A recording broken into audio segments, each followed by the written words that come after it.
chairs. Just, hey, Judy.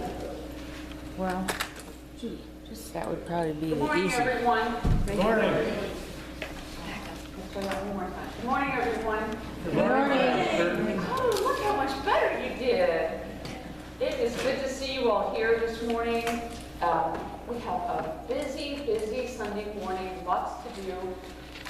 Rich insists on calling this a test. It is not a test. So, you know that I'm in the Doctorate of Ministry program in biblical preaching.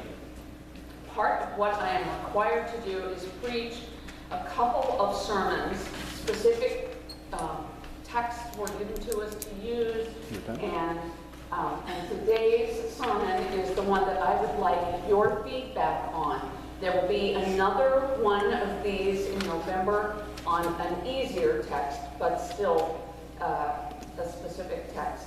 And the questions are not meant to, you are certainly not being tested here. I am. So be honest with your answers. The text today is from Genesis 16, the story of Hagar. It is a hard story, and if you are bothered by it, if you want to talk with me about it, please let me know, and we will find a time that works for you, and we will talk about it. So if you can, today, at the end of the service, or while the sermon's going on, or whenever you want, fill in some notes here about these questions. Rich handed everybody a pen, which was really nice of you. Thank you, Rich. And then just leave it on the table when you finish. And if you say many bad things, just fold it up and leave it on the table. And I think that should do us just fine. If you have any questions, please let me know after the service. Another piece of news I wanted to pass along. Julie Brandow is in the hospital and has been for more than a week now. On Friday, they put her into an induced coma so that she would be very still, and they could be a little more invasive with the respiration and breathing treatments that she was undergoing. She has a staph infection in her lungs, and so her breathing is from machine. And the good news is she did really poorly on Friday. But by Saturday morning, they had discovered that it was a staph infection, and they started treating that with a high dose of antibiotics. And the hope is that she will pull through. The coma had to have been lifted yesterday so that because they couldn't leave her for more than 24 hours. And the hope now is that she will begin to breathe better. A little on her own, perhaps. But right now, she's fully on machines. The nurse, Jenny, had a most interesting description of how lungs work. And I know it's a little off topic, but it was so interesting, I thought you might find it interesting too. She said lungs look a lot like grapes. They come off a main stem, and then they kind of branch. And there are little grapes all around. And sometimes things happen that cause some of the grapes to lose their juiciness. They get dried up like raisins. And if they go too long, they turn into something kind of like stems. Once they get to the point where they're stems, there's no pulling them back. You cannot fix them anymore. When they're at the raisin stage, you might get them to plump up a little, but not much. The only ones then that are working really well are the ones that are like juicy, delicious grapes. Julie has fewer juicy grapes than the rest of us do. The bottom half of both, and especially on the left side, many stems. And that's where she is. Russ is there all weekend. His boss has been very generous with time off while Julie is ill.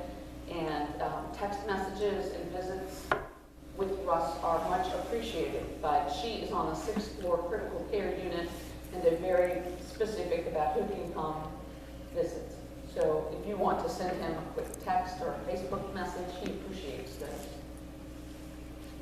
If you have any more questions, please ask me after the service. For the rest of the things, you see the announcements listed on the bulletin. October is Domestic Violence Awareness Month. We've always had materials in the bathrooms from Cedar Valley Shelter, and I put together a package which lists the 2 closest intervention services, the one in Mason City and the one in Waverly, with information here. And it also has a great deal of information about plans. Anyone who is facing domestic abuse of any sort needs a plan. If you're going to get away well and safely, a plan is essential. And so this has information about how to make a plan. And there's one in the office, one in the bathroom, and one on the little railway there as you go out of the room. My hope is that none of you will ever need this, but if you should, it's there. Are there other announcements we should bring at this time? Then let us prepare our hearts and our minds to worship the Lord. Let's stand together and sing hymn number 612, How Firm a Foundation.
Join me in the call to worship.